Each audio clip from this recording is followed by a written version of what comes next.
یہ بات یاد رکھ لیں، جو کوئی اللہ کے جتنا قریب ہوتا ہے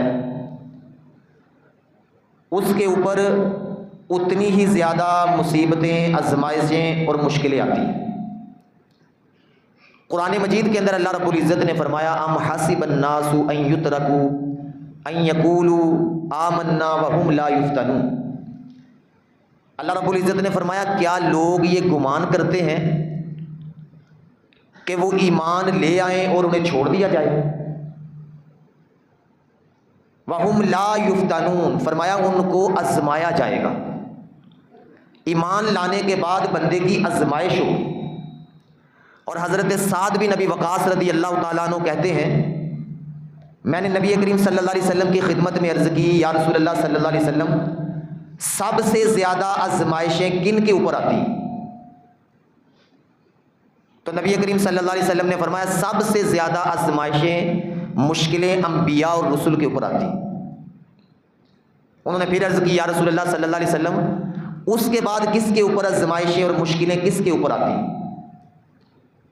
تو نبی کریم صلی اللہ علیہ وسلم نے فرمایا جو اللہ کے جتنا قریب ہوگا اس کے اوپر اتنی مشکلیں آئیں گی، اتنی آزمائشیں آئیں گی۔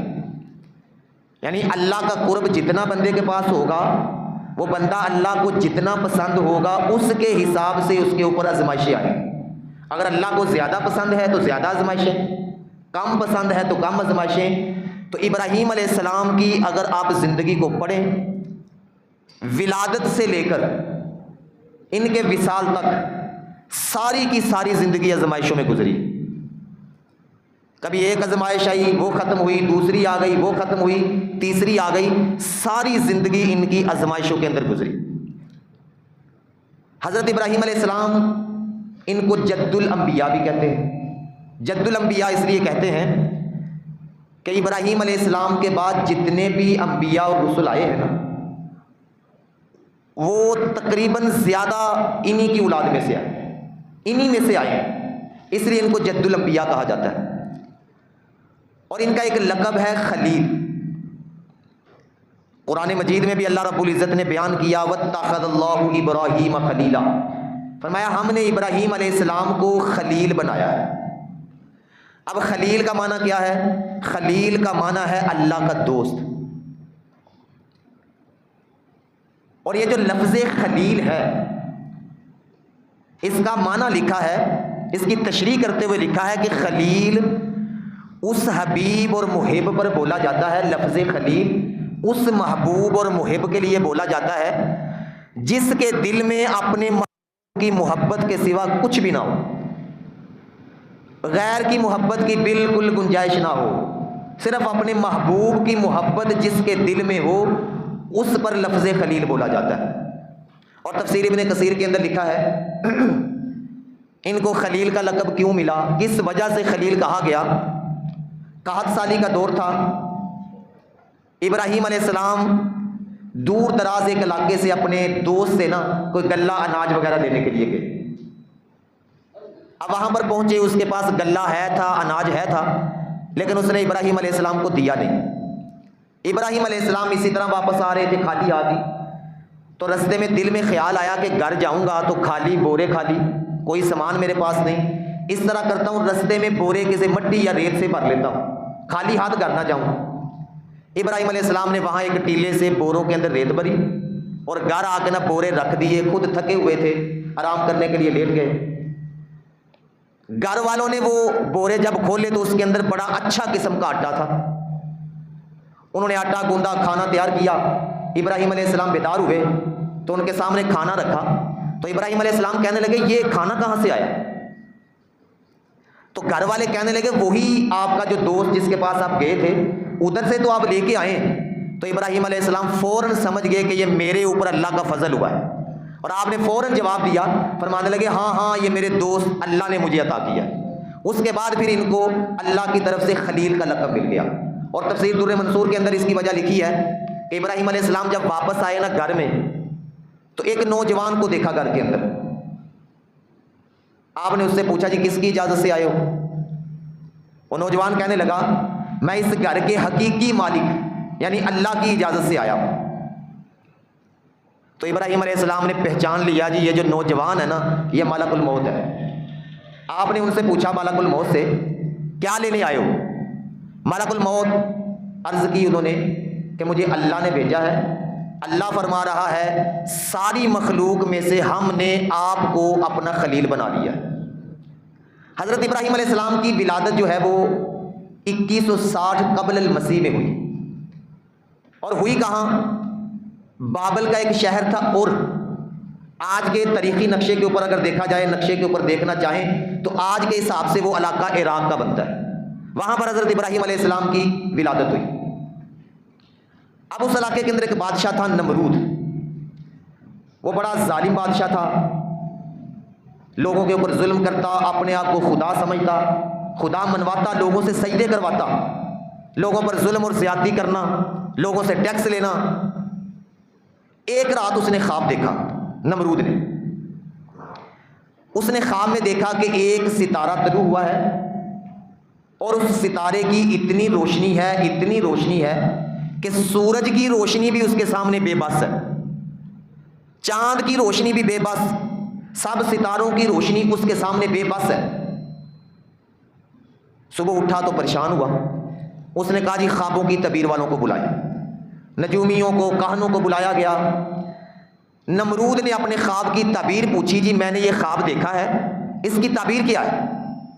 انہوں نے تعبیر بتائی، جی تمہارے خواب کی تعبیر یہ ہے کہ تمہاری سلطنت میں ایک بچہ پیدا ہوگا اور وہ بچہ تیری سلطنت کی تباہی کا باعث بنے گا، تیری سلطنت کو تباہ کر دے گا۔ اب نمرود کو فکر پڑ گئی، اس نے پہلے نمبر پہ آرڈر جاری کیا، جی کوئی بچہ پیدا ہونے والا زندہ رہنا ہی نہیں چاہیے۔ اپنی فوج کی ڈیوٹی لگا دی کہ گشت کرو، گلیوں کے اندر گھومو پھرو، سارے علاقے کے اندر جہاں تمہیں پتہ چلے بچہ پیدا ہوا اس کو ذبح کر دو۔ اور جتنی عورتوں کو حمل تھے وہ ساری اس نے اکٹھی کر لی اپنے پاس، اور اعلان کر دیا کوئی مرد عورت کے پاس نہ جائے، اپنی بیوی کے پاس نہ جائے۔ ہزاروں کی تعداد میں بچے قتل ہوئے۔ کسی شاعر نے کہا فانوس بن کے جس کی حفاظت خدا کرے، فانوس بن کر جس کی حفاظت خدا کرے، وہ شمع کیا بجھے جسے روشن خدا کرے۔ اب ادھر بچے قتل ہو رہے ہیں، فوج گشت کر رہی ہے گلیوں کے اندر، ادھر ابراہیم علیہ السلام اپنی ماں کے پیٹ کے اندر آ گئے۔ وقت گزرتا گیا، ولادت کا وقت آیا تو ابراہیم علیہ السلام کی ماں نے نہ ان کے باپ سے کہا جی بچے کی ولادت کا وقت آ گیا ہے اور فوجیں بھی باہر گشت کر رہی ہیں، تو کہیں ایسا نہ ہو کہ ہماری آنکھوں کے سامنے ہمارے بیٹے کو ذبح نہ کر دیا جائے، تو اب اس کا کیا کیا جائے؟ ابراہیم علیہ السلام کے والد محترم انہوں نے کہا جی اس طرح کریں، آپ کھانے پینے کا سامان لے لیں اور ایک لونڈی ساتھ لے لیں اور کسی پہاڑ کی غار میں چلے جائیں اور وہاں بچہ پیدا ہو، بچے کی ولادت وہاں پر ہو۔ انہوں نے کھانے پینے کا سامان لے لیا، ساتھ لونڈی لے لی ایک، اور پہاڑ کی غار میں چلے گئے۔ وہاں پہنچے تو ابراہیم علیہ السلام کی ولادت ہو گئی۔ ماں نے بیٹے کو دیکھا تو بڑا خوبصورت حسین و جمیل بیٹا، دودھ پلایا، دودھ پلا کے وہاں پر لٹایا، اس کی ذمہ داری لگائی اس لونڈی کی، وہ پاس رہی۔ ابراہیم علیہ السلام کی والدہ واپس آ گئی، روزانہ دودھ پلانے جاتی، اور ادھر ابراہیم علیہ السلام جوان ہو رہے ہیں۔ ایک روایت میں ہے 7 سال عمر اور ایک روایت کے اندر ہے 17 سال عمر ہوئی۔ تو انہوں نے پھر اپنے خاوند سے کہا جی بیٹا تو جوان ہو گیا، اب کیا کیا جائے؟ تو ان کے والد کہنے لگے چلے ہم بیٹے کو لینے چلتے ہیں۔ ابراہیم علیہ السلام کی ماں اور باپ دونوں گئے لینے کے لیے، ابراہیم علیہ السلام کو ساتھ لیا۔ تو ابراہیم علیہ السلام نے اپنے باپ کو دیکھا تو ماں سے پوچھا جی ماں تمہارا رب کون ہے؟ ماں کہنے لگی جی میرا رب تیرا باپ ہے۔ تو ابراہیم علیہ السلام نے کہا جی ان کا رب کون ہے؟ تو ماں کہنے لگی ان کا رب نمرود ہے۔ تو ابراہیم علیہ السلام نے کہا جی نمرود کا رب کون ہے؟ ماں نے کہا بیٹا اس طرح کے سوال نہ کرو، آگے ہر طرف گشت ہو رہا ہے، بچے ذبح ہو رہے ہیں اور تم نے انوکھے سوال شروع کر دیے، اس طرح کے سوال تمہارے لیے خطرے کا سبب بنیں گے۔ اب پھر کرتے کرتے وہ وقت آیا، اللہ نے ابراہیم علیہ السلام کو تبلیغ کرنے کا حکم دیا۔ اب اسی شہر بابل سے جہاں ہر طرف بت پرستی تھی، لوگ سورج چاند ستاروں کی پوجا کر رہے ہیں، لوگ نمرود کو سجدہ کر رہے ہیں، اس کو خدا سمجھا ہوا ہے، ایسے ماحول کے اندر ایک تنہا بندے نے اللہ کی تبلیغ کرنی. ذرا سوچے صحیح کتنا مشکل وقت تھا, کتنا مشکل کام تھا کہ ہر طرف بتوں کی پوجا کرنے والے, ہر طرف سورج چاند ستاروں کی پوجا کرنے والے, نمرود کو سجدہ کرنے والے, اور ایک اللہ کا نام لینے والے کیلے ابراہیم علیہ السلام. ہم واقعہ تو سنتے ہیں لیکن اس کے اوپر غور کریں کہ ایسے موقع کے اوپر حق بولنا, حق بات کرنا یہ کوئی آسان کام نہیں ہے. اور پھر اوپر سے باہر بھی سارے مخالف ہوں اور گھر کے اندر سے بھی سپورٹ نہ ہو تو اور کام مشکل ہے. چلو کم از کم گھر سے سپورٹ ہو جائے بندے کو, گھر والے کندھا لگا دیں پیچھے جی ہم تمہارے ساتھ ہیں, تو بندے کو بڑا آسرا ہوتا ہے. لیکن اسی گھر میں چاچا تایا سب رشتہ دار مخالف, سب بتوں کی پوجا کرنے والے, کوئی بھی ساتھ کندھا لگانے والا نہیں, کوئی بھی سپورٹ کرنے والا نہیں. تنہا ابراہیم علیہ السلام سب سے پہلے تبلیغ شروع کی بھی اپنے گھر سے, اور قرآن نے اس کو بیان کیا وَإِذْ قَالَ إِبْرَاهِيمُ لِأَبِيهِ آذَرَ أَتَتَّخِذُ أَصْنَامًا آلِهَةً إِنِّي أَرَاكَ وَقَوْمُكَ فِي ضَلَالٍ مُبِينٍ. اللہ فرما رہا ہے یاد کرو جب ابراہیم علیہ السلام نے اپنے چچا آزر سے کہا کیا تم بتوں کو خدا بناتے ہو, بے شک میں تمہیں اور تمہاری ساری قوم کو کھلی گمراہی میں پاتا ہوں. اور پھر اس کے بعد ابراہیم علیہ السلام نے پھر دعوت دی, قرآن نے اس کو بیان کیا اذ قال لأبیہ یا ابت لما تعبد ما لا يسمع ولا يبصر ولا یغنی عنک شیئا. ابراہیم علیہ السلام نے اپنے چچا سے کہا چچا آپ کیوں ان چیزوں کی عبادت کرتے ہیں جو نہ سنتی ہیں نہ دیکھتی ہیں اور نہ ہی آپ کا کوئی کام بنا سکتی ہیں. وہ بہت نہ دیکھتے تھے نہ سنتے تھے نہ کوئی نفع نقصان کر سکتے تھے. انہوں نے کہا آپ ان کی عبادت کر رہے ہیں جو نہ کوئی نفع دے سکتے ہیں نہ نقصان کر سکتے ہیں نہ بول سکتے نہ دیکھ سکتے ہیں. یا ابتی انی قد جاءنی من العلم ما لم یأتک فاتبعنی اہدک صراطا سویا. ابراہیم علیہ السلام نے کہا میرا چچا میرے پاس ایک ایسا علم ہے جو آپ کے پاس نہیں آیا, آپ میرے پیچھے چلے میں آپ کو سیدھے رستے پہ لے جاؤں. اور پھر اس کے بعد یا ابت لا تعبد الشیطان ان الشیطان کان للرحمن عصیا. ابراہیم علیہ السلام کہنے لگا میرے چچا آپ شیطان کی بندگی نہ کریں کیونکہ شیطان جو ہے یہ اللہ کا نافرمان بناتا ہے, شیطان اللہ کی نافرمانی کرتا ہے اور نافرمانی کرواتا ہے. یا ابت انی اخاف ان یمسک عذاب من الرحمن فتکون للشیطان ولیا. اے چچا مجھے ڈر ہے کہ کہیں آپ اللہ کے عذاب میں مبتلا نہ ہو جائیں. ابراہیم علیہ السلام ان کی خیر خواہی کر رہے ہیں. ابراہیم علیہ السلام چاہ رہے ہیں کہ میرے گھر والے اندھیرے سے نکل کے روشنی کی طرف آئیں, میرے گھر والے جہنم کی طرف نہ جائیں بلکہ جنت کی طرف جائیں. وہ ان کی خیر خواہی کر رہے ہیں.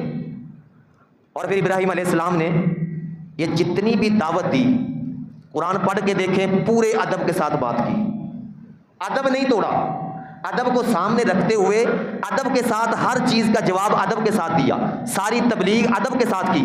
حضرت ابراہیم علیہ السلام کے جو چچا تھے نا اتنا کچھ سننے کے باوجود وہ پھر ڈٹ گئے. انہوں نے کہا قال اراغب انت عن آلہتی یا ابراہیم لئن لم تنتہی لارجمنک واہجرنی ملیا. چچا نے کہا ابراہیم سے کیا میرے معبودوں سے تم پھر گئے ہو, اگر تم باز نہ آئے تو میں تمہیں سنگسار کروں گا, قتل کروں گا یا پھر تم کو ہمیشہ ہمیشہ کے لیے الگ کر دوں گا. حالانکہ چاہیے تھا کہ بات مانتے اس کو تسلیم کرتے لیکن آگے سے قتل کرنے کا کہہ دیا میں آپ کو سنگسار کروں گا. لیکن ابراہیم علیہ السلام نے پھر آگے سے جواب کیا دیا قال السلام علیک ساستغفر لک ربی انہ کان بی حفیا.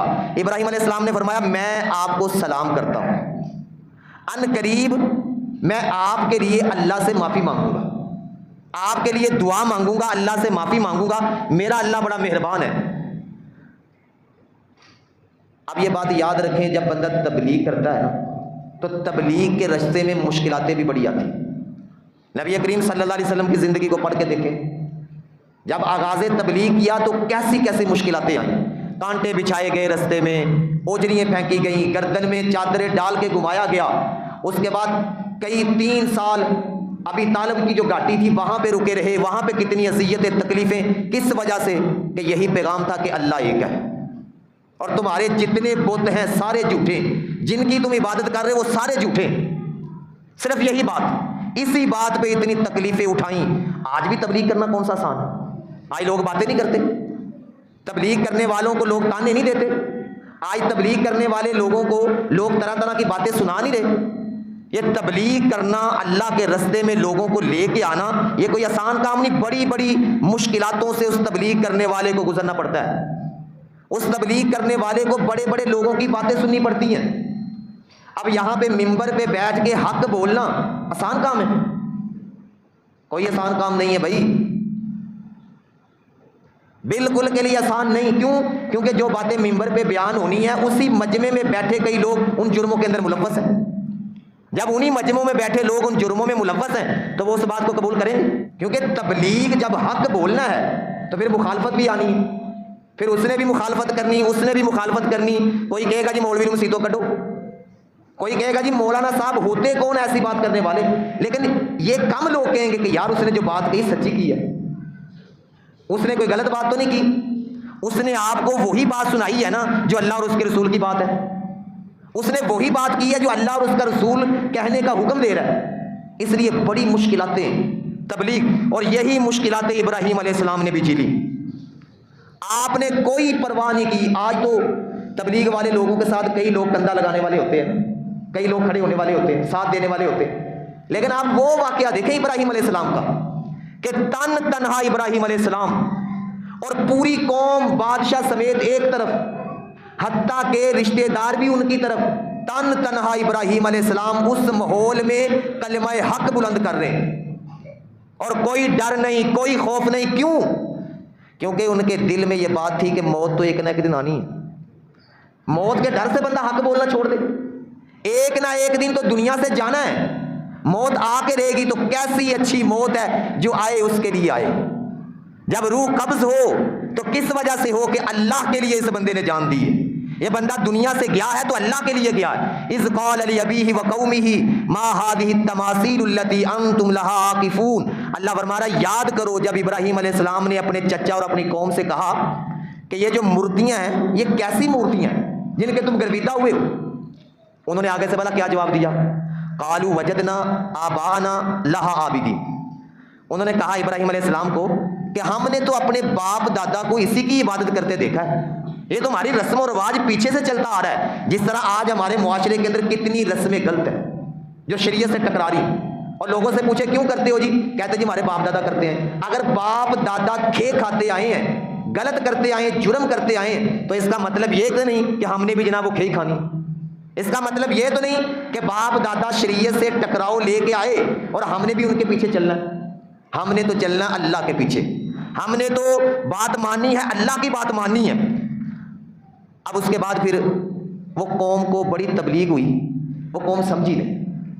وقت آ گیا، ان کے ہاں ایک میلہ لگتا تھا، بہت بڑا میلہ لگتا تھا، سالانہ میلہ ہوتا، اور سب لوگ وہاں پہ جمع ہوتے تھے.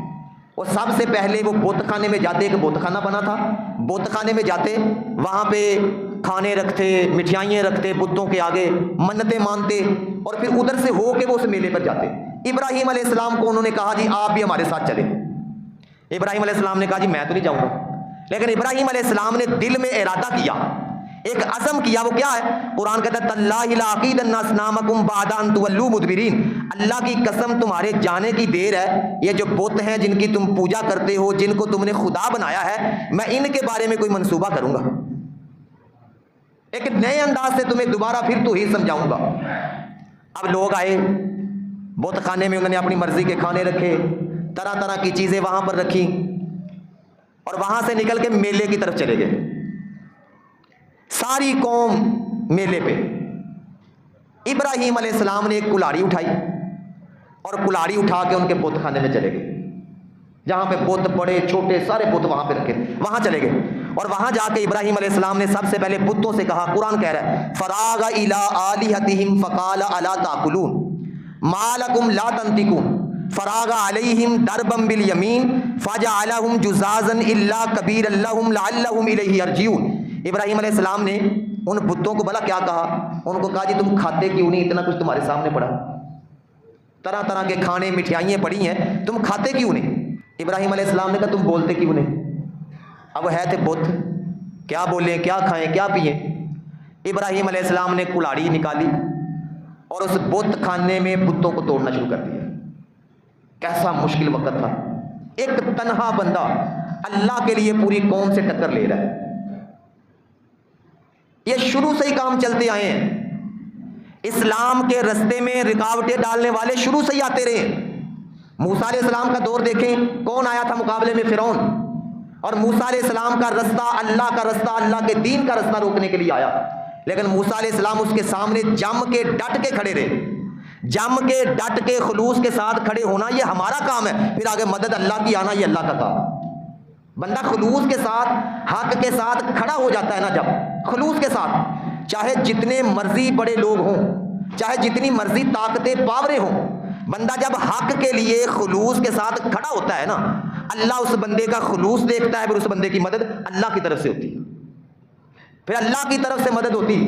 ابراہیم علیہ السلام نے ان بتوں کو توڑنا شروع کر دیا. کسی کا ناک کاٹ دیا, کسی کا کان, کسی کی ٹانگ توڑ دی. اس کے بعد آخر میں نا بڑا بت جو تھا نا, اس کے کندھے کے اوپر کلاڑا لٹکا دیا, کندھے کے اوپر کلاڑا رکھ دیا بڑے بت کے, اور وہاں سے چلے گئے. قوم میلے سے واپس آئی, بت خانے میں آئی کہ ہم وہاں جا کے مرادیں مانگتے ہیں, بارشیں مانگتے ہیں, منتیں مانگتے ہیں. قالوا من فعل هذا بآلهتنا انه لمن الظالمین. قرآن کہہ رہا ہے جب وہ آئے نا بت خانے میں, انہوں نے آ کے بت ٹوٹے ہوئے دیکھے اور کہا جی ہمارے خداؤں کا یہ حشر کس نے کیا, یہ کس نے ہمارے خداؤں کو توڑ دیا ہے. تو ان میں سے نا چند لوگ وہ بولے, انہوں نے کہا قالوا سمینا فتى یذکرهم یقال له ابراہیم, ہم نے ایک نوجوان کو نا بتوں کا تذکرہ کرتے سنا ہے اور اس کا نام ابراہیم ہے. اب جو اس کا حاکم تھا نا شہر کا, حاکم وقت نمرود تو بادشاہ تھا, وہ حاکم, اس نے کہا جی ابراہیم علیہ السلام کو لائیں. قالوا فاتوا به على اعین الناس لعلهم يشهدون. انہوں نے کہا اس مجمع عام میں ابراہیم علیہ السلام کو لائیں تاکہ لوگ ان کا انجام دیکھ لیں. حضرت ابراہیم علیہ السلام کو لایا گیا, وہاں پہ گفتگو شروع ہو گئی. قالوا وانت فعلت هذا بآلهتنا یا ابراہیم. اب وہ کہنے لگے, ابراہیم کیا تو نے ہمارے خداؤں کے ساتھ یہ حرکت کی ہے, یہ حشر آپ نے کیا ہے؟ قال بل فعله كبيرهم هذا فاسألوهم ان كانوا ينطقون. ابراہیم علیہ السلام اصل میں نا ان کے منہ سے سچ نکلوانا چاہ رہے تھے کہ یہ اپنے منہ سے خود ہی سچ بولے, مجھے کہنے کی ضرورت نہ پڑے, سچی باتیں ان کے منہ سے خود ہی نکلیں. قال بل فعله, ابراہیم علیہ السلام نے فرمایا یہ تو ان کے بڑے کا کام ہوگا جو بڑا بت ہے, جا کے دیکھیں, اس سے پوچھ گچھ کریں, ہو سکتا ہے آپ کو پتہ چل جائے جو بڑا بت ہے, اس سے جا کے پوچھیں. فرجعوا الى انفسهم فقالوا انکم انتم الظالمون ثم نكسوا على رؤوسهم لقد علمت ما هؤلاء ينطقون. پھر وہ شرم کے مارے ان کے سر جھک گئے اور کہنے لگے ابراہیم علیہ السلام سے آپ کو پتہ نہیں, یہ تو بول ہی نہیں سکتے, یہ تو کوئی بات ہی نہیں کر سکتے, یہ تو چل پھر نہیں سکتے. تو ابراہیم علیہ السلام نے فرمایا قال فتعبدون من دون اللہ ما لا ينفعكم شيئا ولا يضركم. ابراہیم علیہ السلام نے فرمایا پھر تم ان کی عبادت کرتے ہو جو نہ بول سکتے ہیں, نہ کھا سکتے ہیں, نہ کوئی نفع دے سکتے ہیں, نہ کوئی نقصان کر سکتے, تم ان کی عبادت کرتے ہو. بڑا مجمع ہے, ہر طرف بتوں کے پجاری ہیں, ایک تنہا ابراہیم علیہ السلام اللہ کا پیغام سنانے والے. ذرا سوچیں کہ کیسا ماحول تھا. ابراہیم علیہ السلام نے وہاں کھڑے ہو کے کہا اف لکم ولما تعبدون من دون اللہ افلا تعقلون. ابراہیم علیہ السلام نے کہا تم پر توف ہے, توف ہے تم پر کہ جن کی تم عبادت کرتے ہو نہ وہ سن سکتے ہیں, نہ وہ بول سکتے ہیں, نہ وہ کوئی بات کر سکتے ہیں, تمہارے اوپر توف ہے, تم ان کی عبادت کرتے ہو. اب جب یہ جواب دیا نا تو ساری قوم لاجواب ہو گئی, اب ان کے پاس جواب کوئی نہیں. انہوں نے کہا جی نمرود کو بتائیں. بادشاہ نمرود کے پاس بات پہنچی کہ اس طرح بتوں کا حال کیا ہے, اس طرح یہ نوجوان اس طرح کہہ رہا ہے. اس نے کہا جی میرے پاس لے کے آؤ. نمرود کے دربار میں دربار لگ گیا, بڑے بڑے وزیر, بڑے بڑے لوگ وہاں پہ بیٹھے ہیں. ابراہیم علیہ السلام وہاں پر آئے تو نمرود نے نا وہاں پہ آپ سے بات چیت شروع کی. اس نے کہا الم تر الی الذی حاج ابراہیم فی ربہ ان آتاہ اللہ الملک. اس نے کہا ابراہیم تمہارا رب کون ہے, مجھے یہ بتاؤ تمہارا رب کون ہے. ابراہیم علیہ السلام نے فوراً جواب دیا. ابراہیم علیہ السلام فرمانے لگے اذ قال لابیہ اذ قال ابراہیم ربی الذی یحیی و یمیت قال انا احیی و امیت. ابراہیم علیہ السلام نے کہا میرا رب وہ ہے جو زندہ کرتا ہے اور جو موت دیتا ہے, مارتا ہے. اس نے کہا یہ کام تو میں بھی کر لیتا ہوں. ابراہیم علیہ السلام نے کہا کر کے دکھائیں. اس نے کہا جی جیل سے 2 بندے لے کے آئے قیدی. ایک قیدی وہ تھا جس کو سزائے موت کا آرڈر تھا, اور ایک قیدی وہ تھا جس نے چھوٹ جانا تھا. اس نے سزائے موت کے قیدی کو چھوڑ دیا, اور جس نے چھوٹنا تھا اس کو قتل کر دیا. کہا جی یہ دیکھو میں نے زندہ بھی کر دیا, مار بھی دیا. حالانکہ وہ زندگی اور موت کے فلسفے کو سمجھا ہی نہیں. اور ابراہیم علیہ السلام نے بھی کہا بندہ کوئی بیوقوف ہے, اب اس کے ساتھ اسی کے اوپر جھگڑا کرنا اس کا فائدہ کوئی نہیں. ابراہیم علیہ السلام نے آگے سے ایک اور سوال کر دیا. فرمایا قال ابراہیم فإن اللہ یأتی بالشمس من المشرق فأتی بها من المغرب فبہت الذی کفر. ابراہیم علیہ السلام نے کہا اچھا چھوڑو اس کو, یہ موت اور زندگی کے قصے کو چھوڑو. اگر تم رب ہو تو پھر اس طرح کرو, میرا رب وہ ہے جو سورج کو مشرق سے نکالتا ہے اور مغرب میں غروب کرتا ہے. اگر تو رب ہے تو سورج کو مغرب سے نکال. اب یہ سوال نے اس کو لاجواب کر دیا. فبہت الذی کفر. اب جب لاجواب ہو گیا نا, جب دلائل کے سامنے بندہ لاجواب ہوتا ہے نا, پھر بدتمیزی کرتا ہے, پھر وہ دشمنی پہ اترتا ہے, پھر وہ اگلے کے ساتھ دشمنی لیتا ہے. اب نمرود نے کہا جی ان کو قید کرو. لوگوں سے مشورہ کیا کیا کرنا ہے. ایک بندے نے مشورہ دیا ان کو آگ میں پھینکا جائے. نمرود نے حکم دیا جی آگ تیار کی جائے. ایک اونچا پہاڑ, اس کے چاروں طرف دیواریں کر کے اس میں ہر ایک کو کہا لکڑیاں اکٹھی کرو. پورا علاقہ لکڑیاں, بچے عورتیں مرد جوان سارے لکڑیاں جمع کر رہے ہیں. لکڑیاں جمع ہو گئی, آگ لگا دی گئی. اب وہ آگ کے شعلے آسمانوں سے باتیں کر رہے ہیں, اس کے قریب نہیں جایا جاتا. انہوں نے کہا جی منجیک میں ابراہیم علیہ السلام کو رکھ کے نہ آگ میں پھینکا جائے. ابراہیم علیہ السلام کو باندھ کے منجیک میں رکھا گیا. اب دیکھیں کیسا موقع تھا. صرف ایک بات کہہ دیتے تو آگ میں نہیں جا سکتے تھے کہ ٹھیک ہے جی تمہارے بہت ٹھیک ہے, کرو جو کرنا ہے. لیکن ابراہیم علیہ السلام آخری دم تک حق کے اوپر ڈٹے رہے. انہوں نے کہا یہ جان اللہ کی دی ہے, اور اللہ لے تو کیا ہے, ایک نہ ایک دن تو جانا ہے. انہوں نے منجیک میں رکھ کے آگ میں پھینکا. جب ابراہیم علیہ السلام آگ میں گئے, اللہ نے فوراً آگ کو حکم دیا قلنا یا نار کونی بردم و سلاما. فرمایا آگ میرے خلیل کے اوپر سلامتی والی ٹھنڈی ہو جا. زیادہ ٹھنڈی نہ ہو جانا کہیں ان کو مسئلہ نہ بن جائے, سلامتی والی ٹھنڈی ہو جا.